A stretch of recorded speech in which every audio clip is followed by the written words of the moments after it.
I'm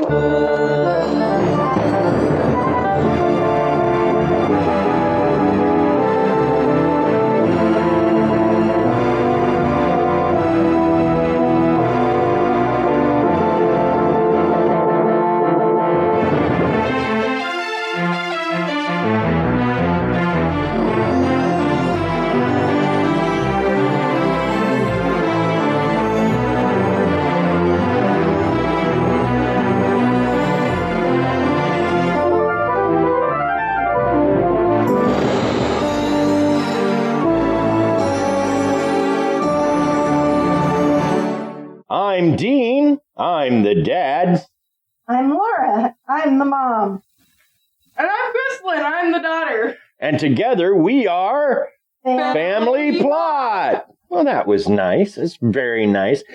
Well, it's another Wednesday, actually it'll be Thursday by the time we drop this, but we record on Wednesday, so it's nice to see your pretty faces. It's the last recording of the year 2022. Yep. So it's notable in that. Yep, very notable. That's what do we need to talk about? The typical stuff. If you want to help out the show, you can do Patreon, which is a monthly donation. You can do Buy Me a Coffee, which is a one-time thing. Most importantly, though, is if you enjoy the show, please share it on social media. That's the easiest and cheapest thing you can do. And if you don't enjoy the show, keep it to yourself. Exactly. Well, what are we doing tonight? Tonight, we look at what is arguably one of the finest villain teams Marvel has ever created in the Hellfire Club. A series of mutants arrayed like a chessboard. Whoa. Honey, we talked about this. Oh, you're right. Let me check my notes. Sorry. Yeah. Here we go. In 1725, William Conolly, Speaker of the Irish House of Commons, built a hunting lodge called Mont Pelier Hill.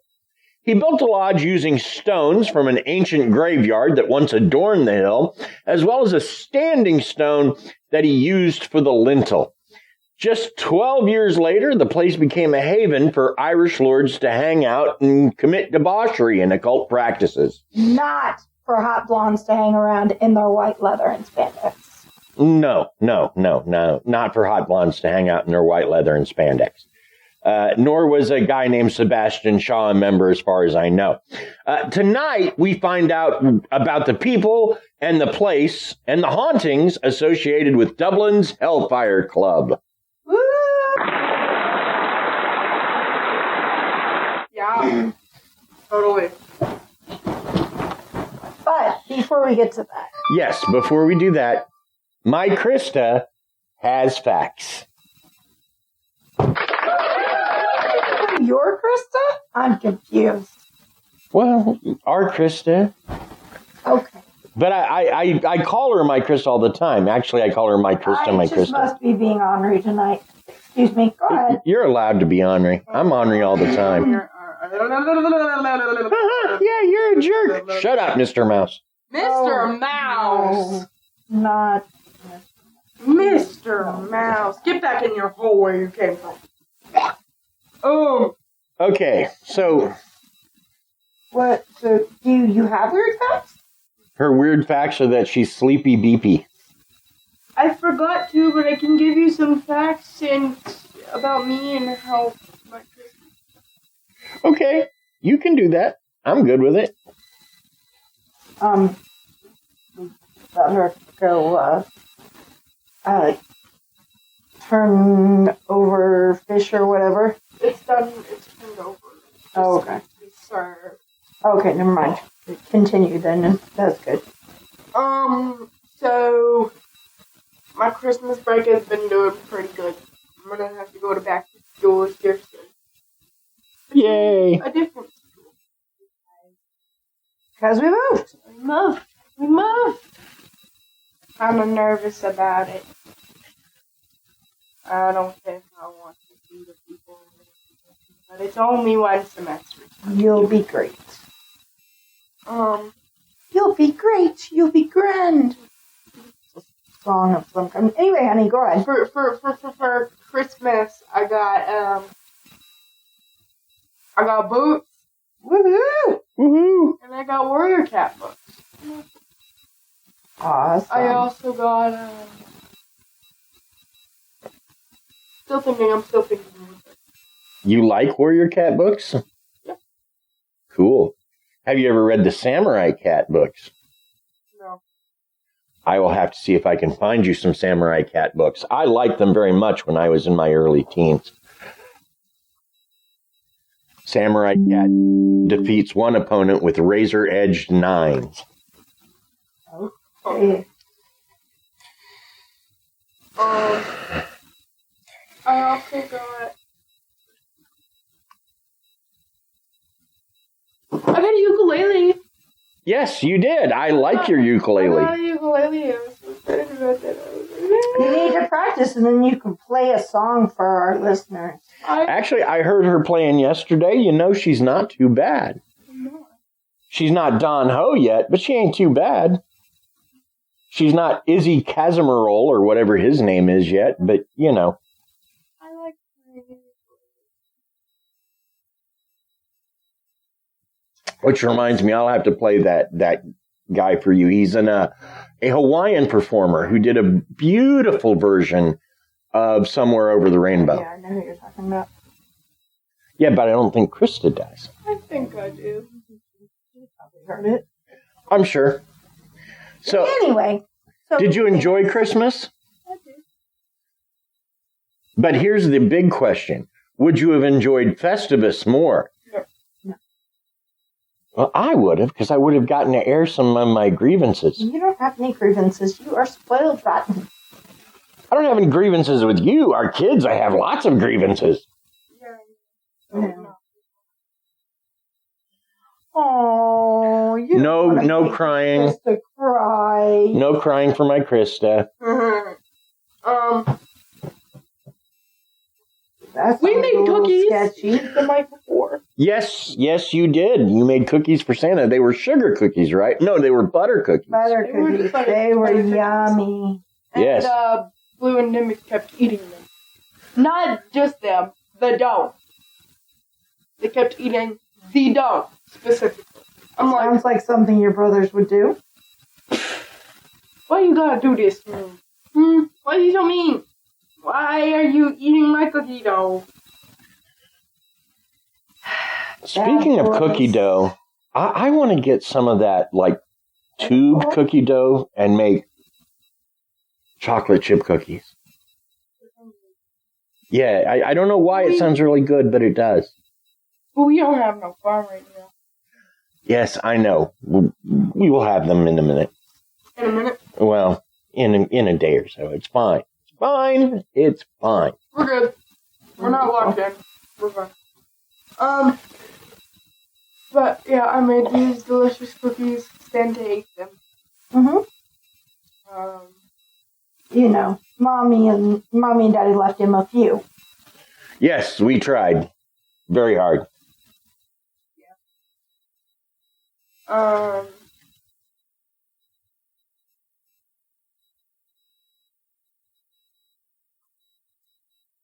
Yeah. So that was your Christmas? That was it. No. I also, I went on a walk with them the other day. Yes, Yeah. you got to tour the new neighborhood a little bit. And we did the community party. We met a lot of the community, which is nice. Oh yeah, I got LED lights and they didn't work. They didn't work? No. I'm sorry. Aw, It broke. It broke as soon as we took them out of the package. that stinks. That's smelly. That was smelly. Even my ones from Walmart worked better than that. It was okay. I had them in my room forever. And Yes, while they you did. lost their stickiness, they were still lighting up like Yep. Christmas lights Well, or fireworks on the 4th of July. It was pretty. But nope, those ones wouldn't work. Well, it was still a nice gesture. I'm glad I got food. I got Olive Garden. Yeah. It was Catered super by juicy. Olive Garden. It was the best thing we had all week that week. Yeah, that was pretty good. I mean, and it had this stuff I like their Italian sausage, which is so good. Not as good as Cinzetti's, but good. Right. And Cinzetti's doesn't pay us, but I'll cut an ad on Cinzetti's all day long. I love that place. Yes. We love Cinzetti's. Cinzetti's should go national, really. I want pizza. I don't know about worldwide, but national for sure. Oh, yeah. There's more Cinzetti's in the country. I love Cinzetti's. It's so beautiful inside, has such a nice atmosphere, and mostly great service. We've only had one bad server there, and even she wasn't bad. Just she wasn't up to what we expected for there. And they did their best to make it right. That's all, even more reason to love them. Yes, they did a better job at making it right than Mo Bettis. Mo Bettis gave you extra food. Yeah, after I had to wait an hour and a half for food I paid for because they gave us the wrong stinking order. Anyway, but But you still got extra food. here nor there. Mo Bettis tried to make it better. That's what they tried. Okay, well, that looks like he's ready to move on. So I guess that's it. Well, no, I'm just No, I'm you got just more? being prepared. Talk more. If you got more, say it. Noelle's being stinky butt. Well, Noelle is being cageless, and so she's just chewing on things because. Chewing on everything, but I've learned to keep hitting that. But She bit me. yeah, why'd she bite you? I don't know. Were you asleep? No. Were you holding her? No. She just wanted attention. Probably just wanted attention. It's not like she has hands that can go, hey, you. Hey, pay attention to me. Hey, Mom, pay attention. Pay attention. And she also stood on my feet. Well, she's free roaming right now, so of course. What did I do? Okay. You knocked off the clip. It's okay. No! Flip from here. Be nice. Okay. She's being a butthead. I love her anyway. I was going to say, you have to love her. You're Team Bunny. Otherwise, I got to go and redo the Patreon thing. That hurt. I'm sorry, it hurt. Stuck my hair on my skin. No! He told you to leave it be. For those listening at home, I tried to tickle the Krysta. I know. Listening at home.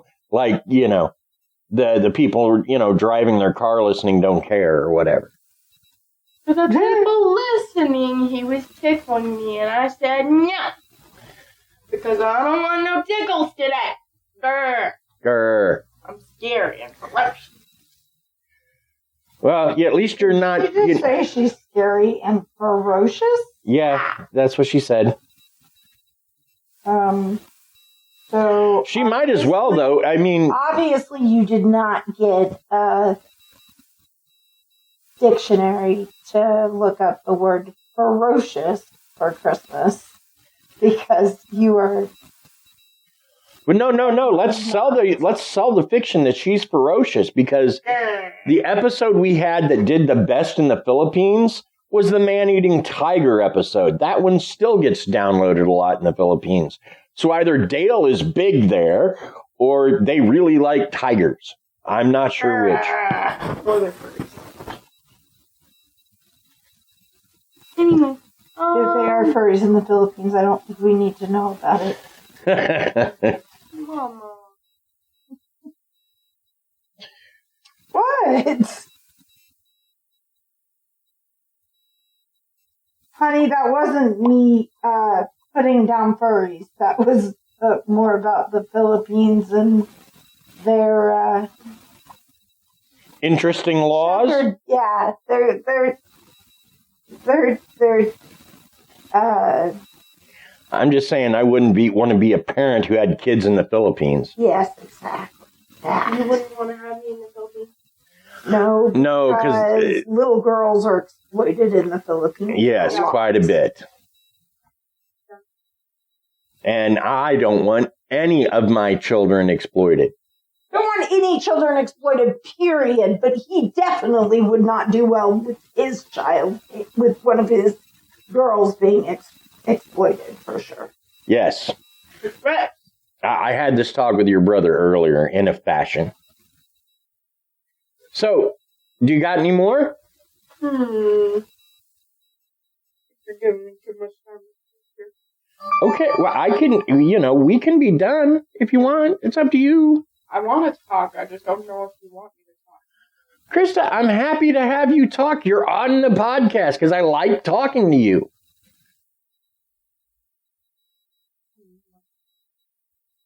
No. Hey, you are so smart, but you spend most of your time hiding your light under a bushel. I love it when I can get you to talk. It's why I have you on the podcast, because I like seeing it when you come out of the clouds that you keep around yourself, and you're just like, I'm Krysta, enjoy me. And I'm just like, oh, look, it's just like the sun comes out. I am the sun, god darn it, I'm the one keeping all you alive. See? So yeah, if you've got stuff to talk about, please talk.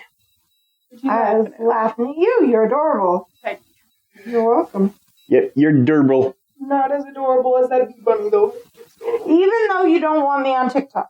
I'm not putting you on TikTok. See, she doesn't want me on TikTok. I'm not putting my mother on TikTok.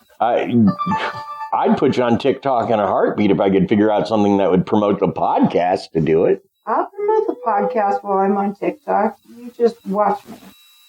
Nobody wants to see me on TikTok. I'm just enjoying giving Krysta a hard time. I would love to make an account for you guys. I have an account on TikTok. I only have like 28 followers. You know what? Because it's not me. I'm just like... You're following everyone. Not everyone. Everyone you like. I think I followed 3 Southern cats and Mama. I love her so much. I can't stand it. Whenever I hear that, I want to go beat her with a broom. Her and her cats. Leave the cats alone. I'm hiding this broom so you can't see it. But you can see it, so it's not... Okay. I was going to say... If you got anything else to share, Sugar Shack, what you got for us? He's puffing.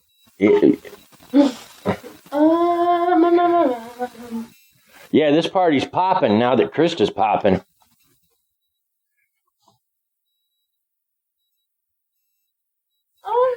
Look at that smile. See, Krysta, when I see that smile, it makes everything worth it. Glow, like your daddy. It makes my day. The center of attention. You guys like glow. You light up. I do not light up when I'm... Oh, you do. It's just like a Christmas tree. Your mom's making things up now. Yeah, whatever. We're going to get emails from our family and friends. They're going to be like, man, you called him out on your show this week. Like, that's exactly what he does when he gets up there on stage. Everybody sees him. He's just... You're awesome when you're on stage. But that's my stage persona. It just sort of... I step on a stage, it takes over. No. That's you when you're getting that attention. And I love that. I love to see that on you. And every once in a while, you get that when we're doing the podcast, too. That's my background. Very nice. Although, I demand you get a background that's wearing more clothes. Okay. Wasn't she in a hoodie? Was I seeing things? I don't know. It just looked like she was wearing a vest. So, or he was wearing a vest. Oh, okay. Yeah, very nice. That's fine. Cool. Okay. I don't think there's anything else. Okay. I think I've run out of... I always like to give you applause when you entertained people. Yeah, I did entertain. Oh, I'm sure you did. They probably skipped this part.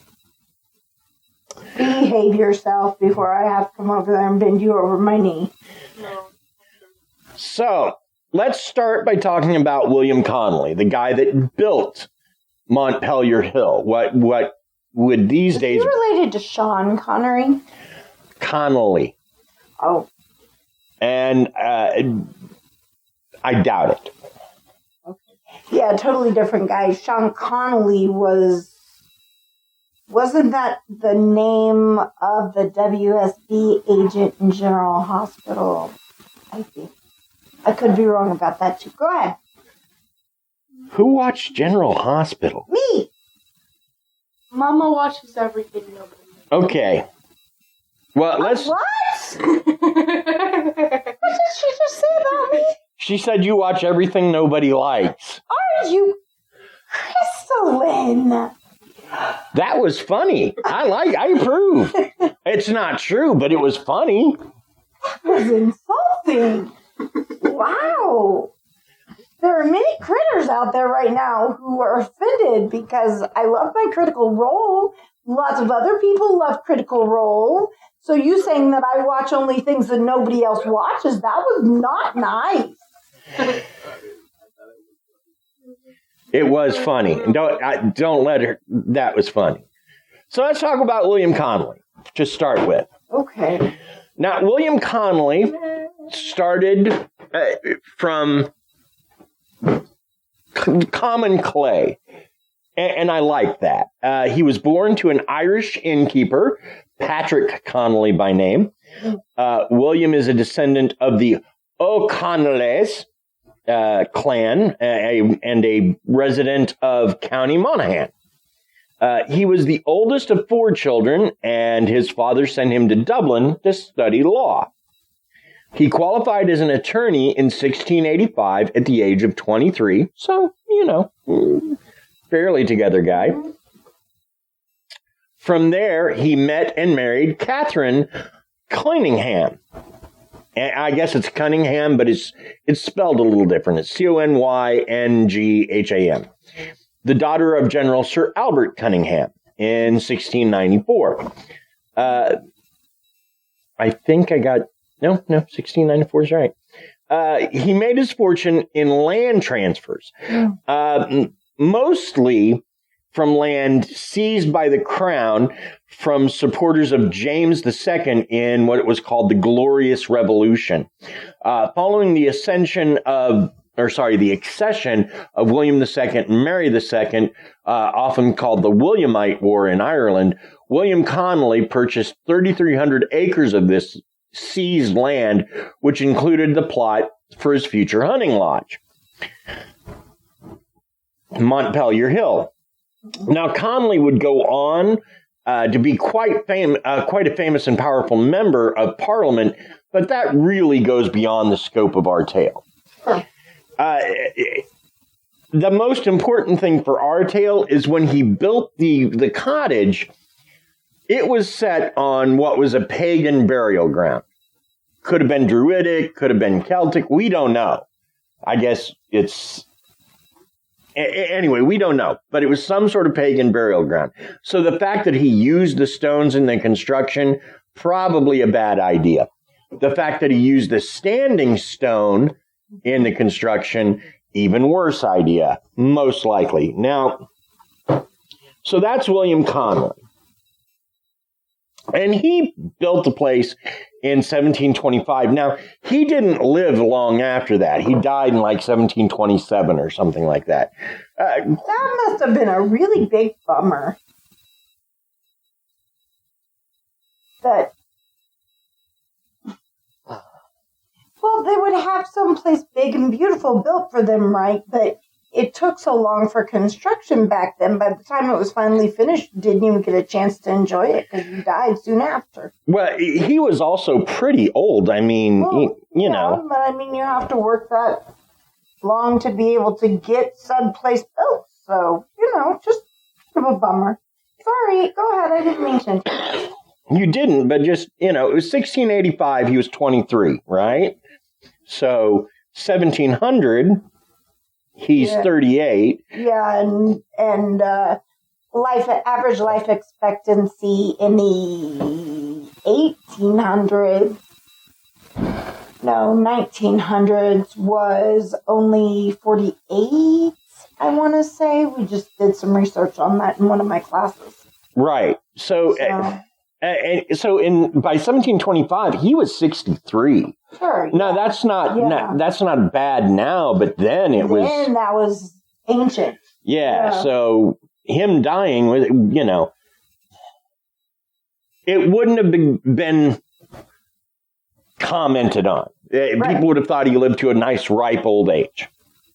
Gotcha.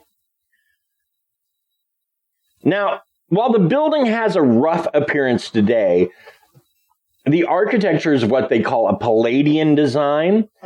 The upper floor consists of a hall and 2 reception rooms. On the eastern side, there was a 3rd timber-floored level where the sleeping quarters were located. On the ground floor are a kitchen, servants' quarters, and stairs to the upper floors. The entrance, which is on an upper floor, was reached by a long flight of stairs, which is now missing. At each side of the building is a room with a lean-to roof, which may have been used to stable horses.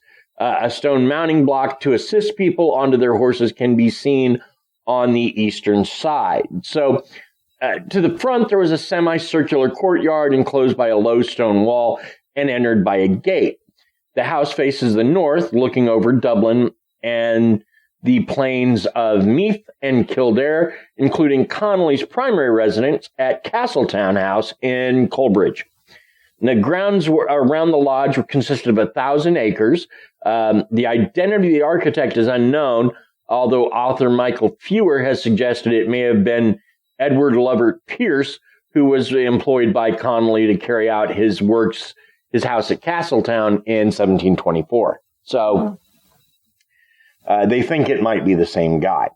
So that's what the lodge. And at the time, it was called Mont Pelier Hill, because the hill it's on was called Mont Pelier Hill. Gotcha. So it's just named after the hill it's sitting on.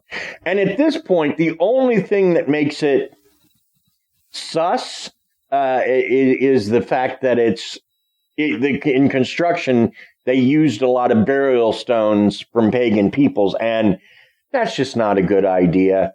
Right. It's like going to a Native American graveyard and, kicking over the markers and, so yeah, it's not good. I know you did not. Yes, he did. He did. Yeah, I did. I was thinking the same thing, but I didn't say it. He's trying to get with the now. Just... I've always been adaptable in my vocabulary, and sus seemed like a good word, so I used it. Suspicious is, yes. Sus, suspicious, yes, good word. I prefer suspicious. We'll call it sus. What's the point of that? Just say the whole word. Stop being freaking lazy. It wasn't that she was embarrassed that you were using current lingo. It was that she personally doesn't care for the vernacular. Oh, okay. Use. Your father and I both just thought you were just ashamed of him being out of touch with today's lingo, and that wasn't it. She literally just doesn't care for the terminology. I just don't like it. Just use your words. When you're flirting with someone, don't call it Riz, because that's not what it is. Sorry, I'm off topic. You go ahead. How? So let's talk about the founding of the Hellfire Club, because it's them moving into the lodge that gives it its unsavory reputation. Now, it's important to note that many versions of the Hellfire Club have existed in Ireland and England throughout the centuries, though none, so far, have been proven to have mutants for members. I like how you snuck that so far in there, hon. Well, One can always hope, right, babe? I keep hoping. Now, the Irish Hellfire Club was founded in 1737 by Richard Parsons, 1st Earl of Ross, and it may be pronounced Rossi, Rosse. Unless someone wants to look up the Irish pronunciation of that, I'm going to go with Ross. And James Wardsdale. And now, there's actually a pretty famous portrait. It hangs in the Irish National Institute, or the Irish National Gallery of the Hellfire Club, but it was painted by I'm sorry, I lost his... Warsdale. Now, Parsons, a.k.a. Lord Ross, was most likely the first president. Warsdale painted a work, as I said, called Hellfire Club Dublin, that currently hangs in the National Gallery of Ireland. The painting features several members, including Henry, 4th Baron of Santry, or Henry Barry, 4th Baron of Santry, who was tried for murder and convicted in 1739. So that guy sounds like he was much fun at parties. So fun. Lord Imham, Simon Luttrell, Colonel Richard Ponsonby, Colonel Richard St. George, and Colonel Clements. At this point, they gathered in Dublin city centre at the Eagle Tavern on Cork Hill in Dublin. Accounts of the group's meetings indicated that they drunk scatheen, which is a mixture of whiskey and hot butter, which sounds just terrible to me. Sounds awful. I'm not the world's biggest fan of whiskey, but mixing it with hot butter would just... bleh. So many titles. Yeah. Come up with a better one than that for a drink.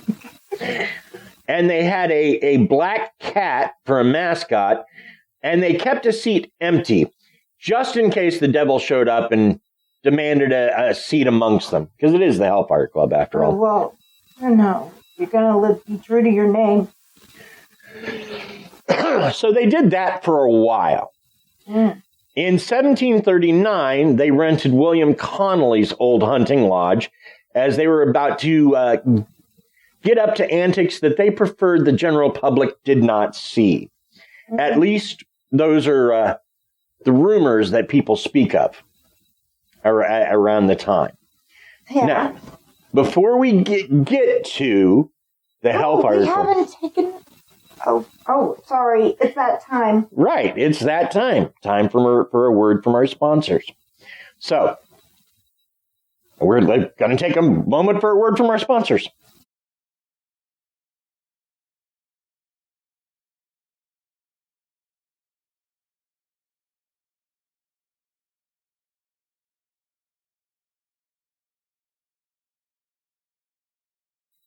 Okay. Baby, Yes.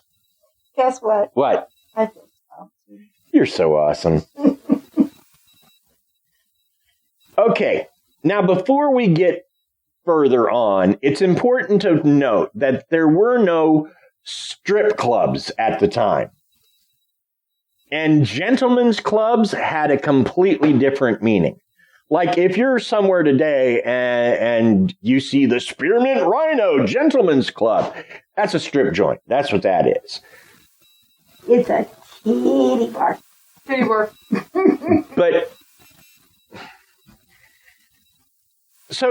But back then, gentlemen's clubs were totally different. They were places where like men... a juice bar? They were just places where men gathered. Sometimes, and it could be for anything. There was a Napoleon Bonaparte at one point belonged to a pretty famous gentleman's club. Mm-hmm. And the rules for membership was you had to sit in a room. About Fight Club. No, you had to sit in a room and not think of a white horse. Cool. Which is almost impossible when someone tells you, okay, you sit in this room and don't think about a white horse. Not if you can lie about it. Well, Napoleon was certainly well-versed in the occasional whopper. We'll have to do an episode about him someday. Okay. I think maybe I listened. Oh, and I know we listened to another podcast on Napoleon. Well, we do history, and we do. He's a big historical figure. So even though he may not have been all that big in real life, but I don't know, that could be just. I've heard two schools of thought on that. Yeah. So anyway, but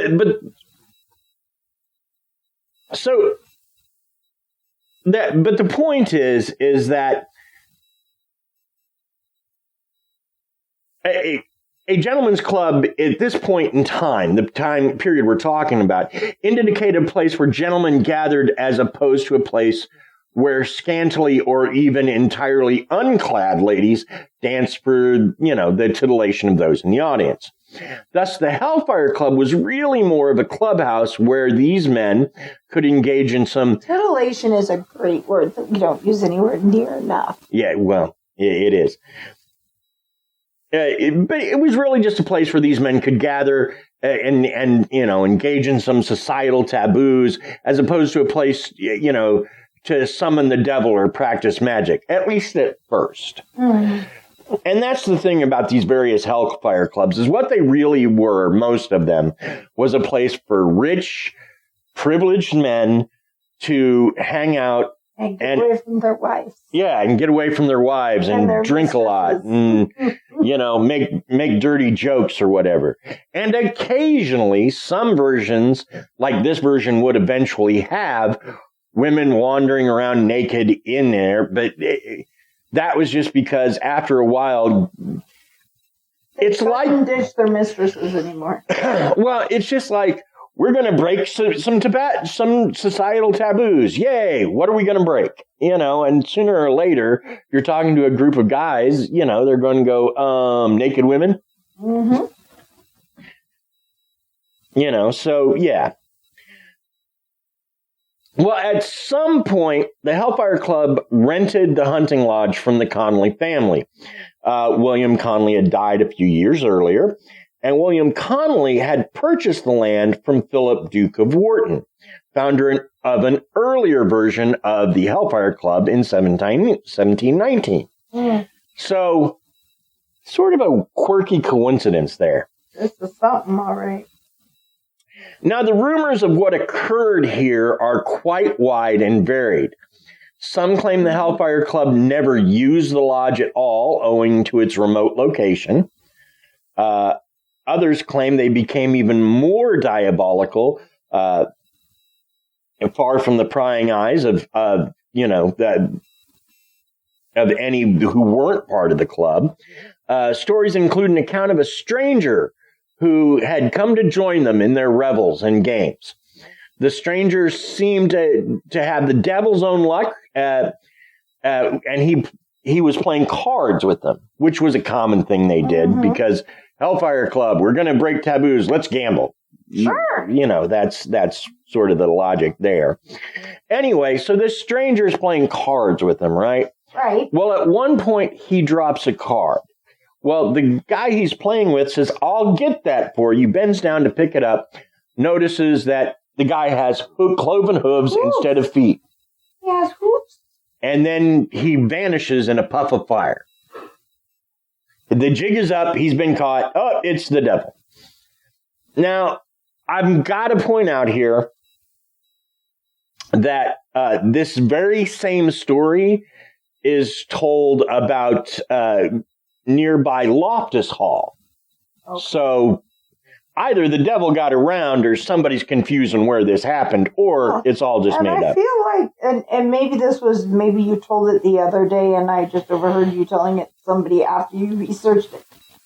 Didn't we hear another similar story one time recently with the clove tooths under the table? I feel like that was in something.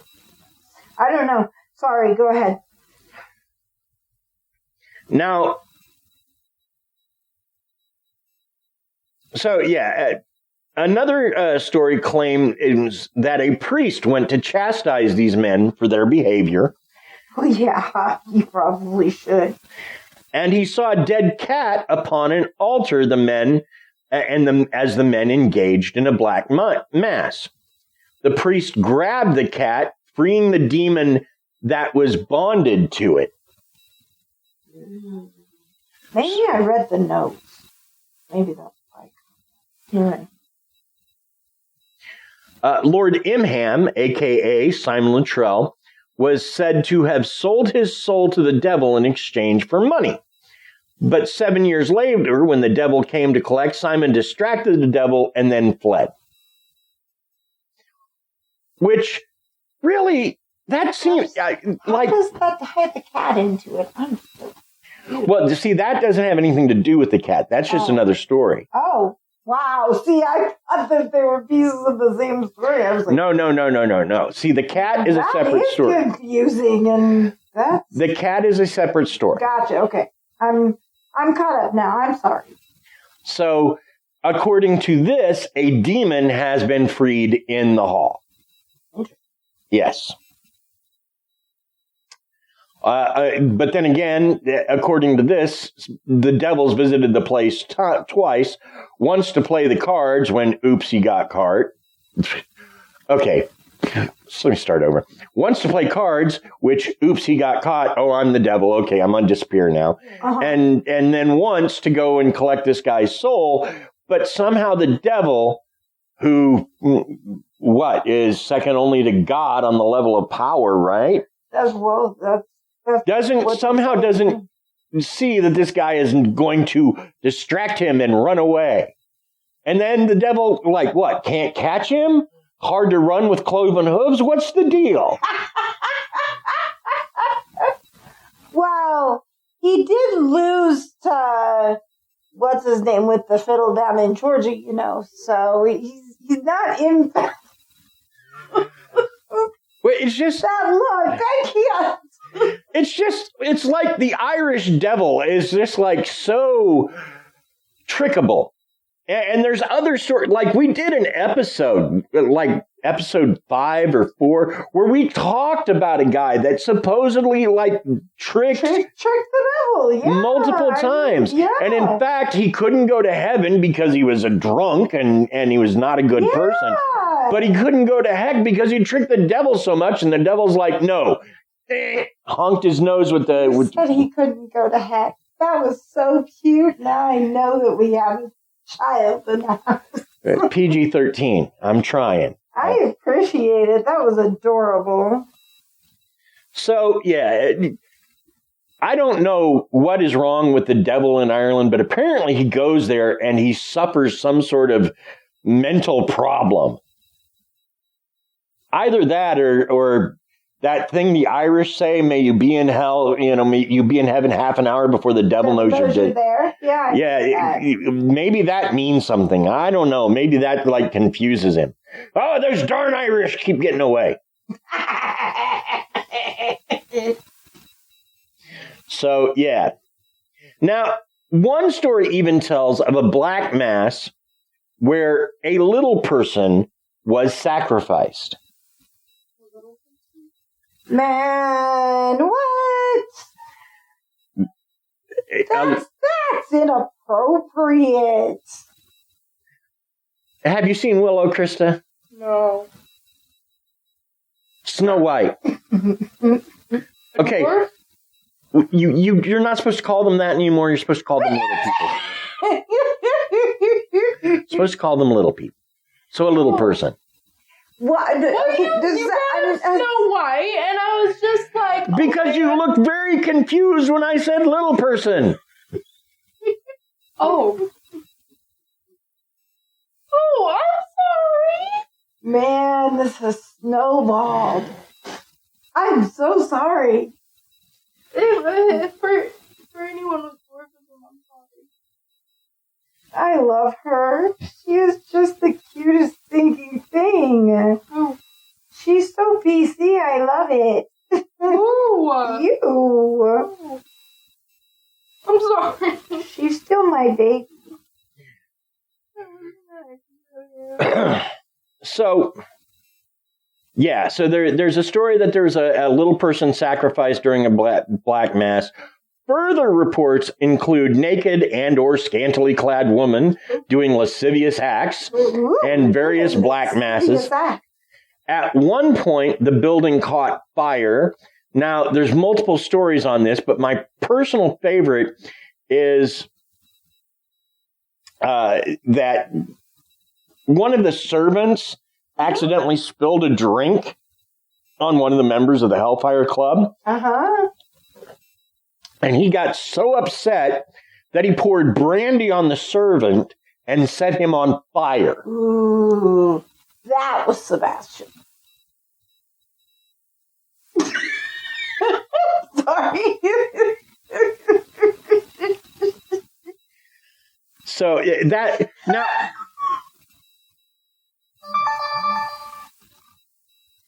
I confused you with your own joke. I'm sorry. Go ahead. Now, another theory says they did it to give the club a more hellish appearance. Others claim that there's other things that started the fire. Long story short, they moved down the road a piece, and then they moved back. Club went on until almost the 1800s when it was finally disbanded. That particular version. Now, there may have been other versions since, but again, it moves past our story. So that's the history of Mont Pelier Hill, or as we call it today, the Hellfire Club in Dublin. Awesome. So let's talk about hauntings and curses, because so this place is still around and open. And the building is still around and open. It is a lot of paranormal investigations have been conducted on the site. It is a popular tourist destination. It is called one of the most haunted places in Ireland, which for me, Limp Castle has that spot, but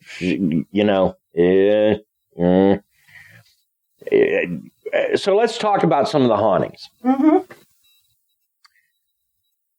Now, the place is believed to be cursed largely because of Conolly's use of burial stones and the standing stone from the pagan grave site within the building. In fact, shortly after it was built, the roof blew off in a particularly violent storm. Now, it's frequently investigated by paranormal investigators. There are many hauntings here, the best known of which appears as a large black cat roaming the grounds, which it makes a certain amount of sense. The black cat was always their mascot.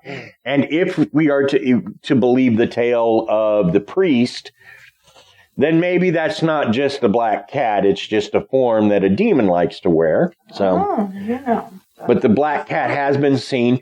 And in fact, many people have suffered cuts and scratches that resemble kitty cat scratches. Right, but there was no cat around to give them the scratches. That they could see. So, yeah. So it's lots of creepy stuff like that.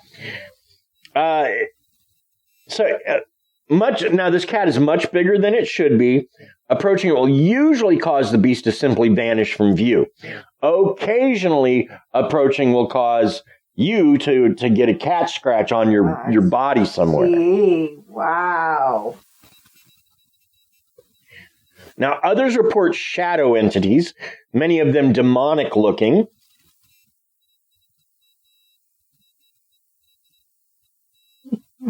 Not saying that out loud.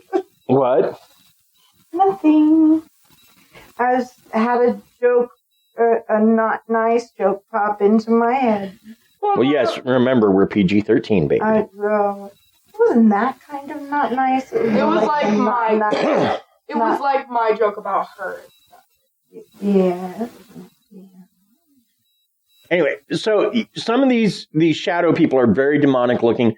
Others, and many of them are described as emanating a dark energy that disturbs those who feel it. sometimes to the point of tears. Oh. Some claim to have seen a burning man appearing to scream, though no sound is ever heard. Which to me, that sounds like a residual haunting, and it's that stuff is very possible. Some claim that the building is still haunted by the devil himself, and others claim to have seen shadow men abounding in the darkness. Multiple EVPs have been recorded here as well. And some of them are quite disturbing. Although I will say, since we're about to talk about the places that this has been featured, none in any of these shows bothered me. But some of the ones I heard online, creepy, real creepy. So those are the hauntings. Now, even let's take the either way you look at it, okay? Whether they actually met here and did some of this stuff, or they never met here, I'm going to say you go digging around a pagan gravesite and use some of their materials to build your place, you're going to get a haunting. Right.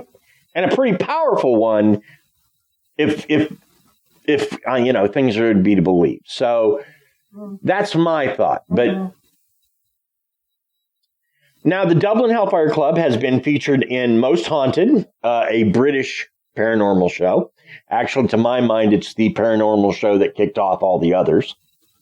It has also been featured on Ghost Hunters International.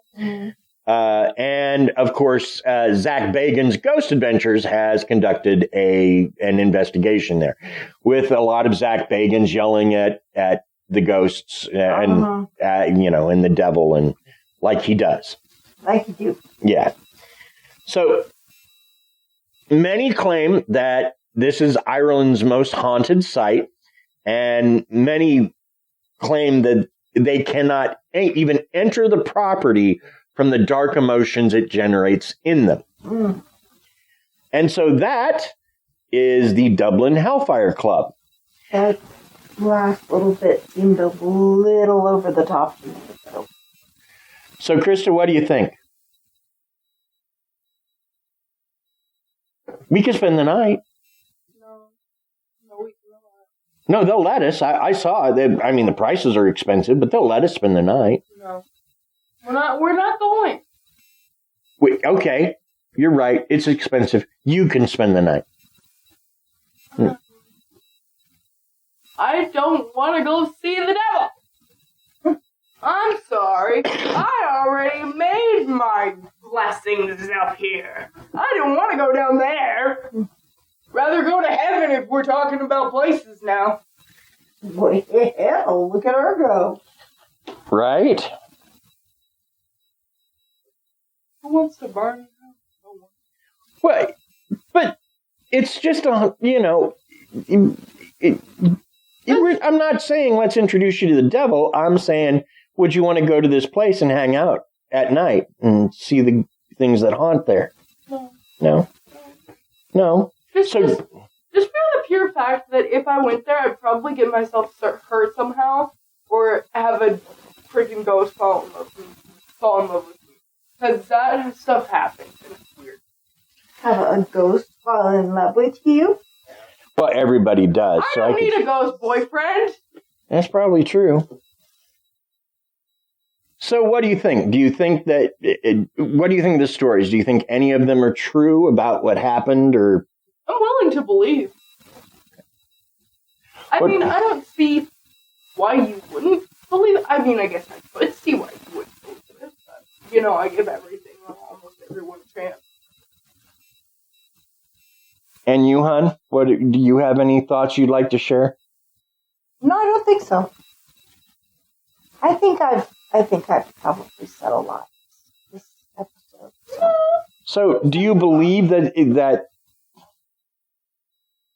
the Hellfire Club met here and did all these things, or did even a few of these things, or... What about you, dear? Well, I mean, I don't know. I don't know if they did.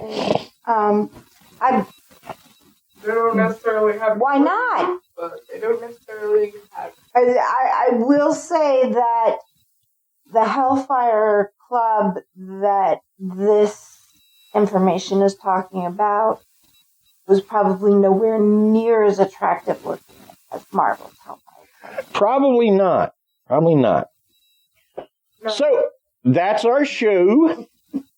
Thank you very much for listening. I suppose I didn't give my final thoughts, but my final thoughts would be, I don't know if the Hellfire Club ever met here. I'm sure they did a few times. I'm sure most of what they did was just, naked ladies and card games because they could get away with it and nobody was going to tell them otherwise. But even so, they could get away with it on their own. They didn't have to make a club to do that. The rich and powerful could still, just like today, do pretty much anything that they wanted, but they spent enough. You don't reckon with how powerful the church was. Even then, the church was still pretty powerful. And so if they could anonymously hang out as this club and do stuff and not get in trouble, plus they got away from wives and whatnot, I think it was just really a way for them to hang out. I think most of the hauntings come from the fact that William Conolly, dug up a pagan burial site and was like, yeah, let's just use some of these stones in the construction. Sure, that's not going to cause any problems. Nah. So that's our show. That's the Dublin Hellfire Club. Thanks for listening. Thanks also to Bill Barrett, who does our theme music. If you need music for a project, Bill's your guy. And you can reach him at Bill Barrett, and that last name is spelled BEHRENDT at sbcglobal.net. Also, thanks to Paige Elmore, who, along with our own Krysta, did some logo art for us. Thank you, Paige. And thank you, Krysta. Thank you, Paige. Thank you. Thanks to Aaron Gnurk of the Big Dumb Fun Show, who promotes us locally. And join us next week as we examine the new weird of last year on the first show of the new year. We like to call it New Year, New Weird. Oh, that's right. I remember that. This January, so much happened. Exactly. Bye. Bye.